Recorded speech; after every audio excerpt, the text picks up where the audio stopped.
108 रुग्णवाहिकेवरील डॉक्टरांच्या हलगर्जीपणामुळे रुग्णाचा मृत्यू. मिरज तालुक्यात घडला धक्कादायक प्रकार. मिरज तालुक्यातील देशिंगी येथे अरविंद कुंभार नामक रुग्णाला वेळेत उपचार मिळावे म्हणून शेजारील लोकांनी 108 रुग्णवाहिका बोलावले होते. यावेळी या रुग्णाला शुगर कमी असल्याबाबत त्रास होता, पण रुग्णवाहिकेवरील संबंध डॉक्टरांनी रुग्णाची कोणत्याही प्रकारची तपासणी न करता थेट मिरज शासकीय रुग्णालयात घेऊन आले.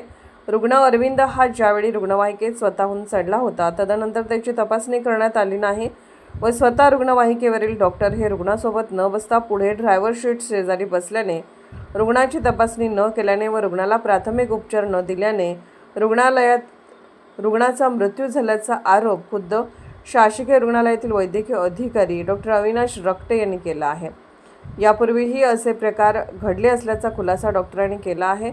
या रुग्णाचे काहीच दिवसापूर्वी वडिलांचे निधन झाले. आता एकुलता एक मुलगा डॉक्टरांच्या हलगर्जीपणाने दगावल्याने त्याच्या आईवर दुःखाचा डोंगर कोसळला आहे. हॉस्पिटल आवारात मयत अरविंदच्या आईने हंबरडा फोडून सांगत होती तो व्यवस्थित होता, त्याला शुगरचा त्रास होता. रुग्णवाहिकेतील डॉक्टरांनी त्याला कोणतेही उपचार दिले नाहीत किंवा तपासले नाही असा आरोप मयत रुग्णाच्या आईने केला आहे. Bureau report SS news Marathi. माझं नाव डॉक्टर अविनाश रक्टे. मी casualty medical officer DMC Miraj येथे कार्यरत आहे सर.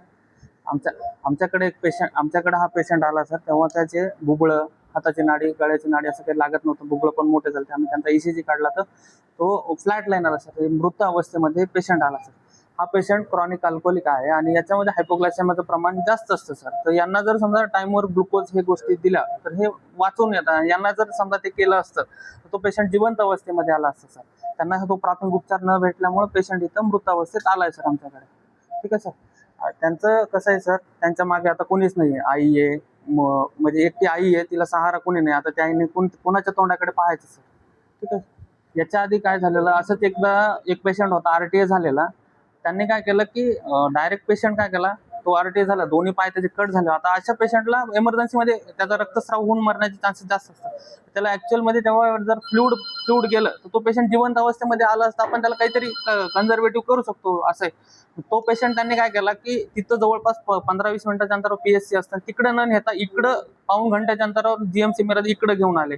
ठीक आहे. इकडे घेऊन आले, तो पेशंट आला तो मृतच अवस्थेमध्ये, त्याचा ब्लड लॉस होऊन तो मृत झालेला. आणि त्यांच्यासोबत त्याचे 3 मुलं होते, फक्त 3 मुलं. बरं, बाई माणूस कोणी नाही, काही नाही, काही नाही, हार्डली 12-13, एका मुलात कधी 15-16 वर्ष वय असेल. असे इन्सिडेंट सारखे घडत आहेत. यांना नुसते फुकटची पगार खाण्यासाठी त्या अँब्युलन्सचं समोरचं सीट गरम करण्यासाठी दिले. असंच आम्ही मागच्या पण एका मंथमध्ये तुम्ही बघितलं असाल की एका अँब्युलन्सचा आमच्याच हॉस्पिटलमध्ये व्हिडिओ काढलेला की डॉक्टर समोरून उतरतात, मागं त्यांच्या पॅरालिसिसचा पेशंट होता. त्यांचे काम आहे की त्यांना तिथं बसण्यासाठी, त्यांना ॲक्च्युली मागे सीट एवढं प्रशस्त हे सगळं सरकारनं करून दिलेलं आहे. हे त्यांना ते गरम करण्यासाठी नाही तर ते पेशंट पाहण्यासाठी दिलेलं आहे. हे त्यांनी त्यांची जिम्मेदारीवरून हात हे केल्यामुळं ते पेशंट दगावला सर. असं ते पेशंट आता कसं राहतंय, मेजॉरिटी टाइम कसं राहतंय, ते फास्ट आणतात, ते प्राथमिक उपचार त्यांना भेटत नाही, हे तर एक बाजूला आहे सर. मेजॉरिटी टाइम कसं होतं की त्यांना जो त्या टायमामध्ये जर भेटलं तर ते वाचू शकतात. पण बऱ्याच वेळा काय होतं की ते भेटत नसल्यामुळे ते आमच्याकडे मृत अवस्थेत येतं किंवा एकदम बॅड झाले असते, आम्हाला डायरेक्ट व्हेंटिलेटरवर घ्यावं लागतं. त्यावेळी पण 108 वर आमची कंप्लेंट रेज केलेली आहे सर.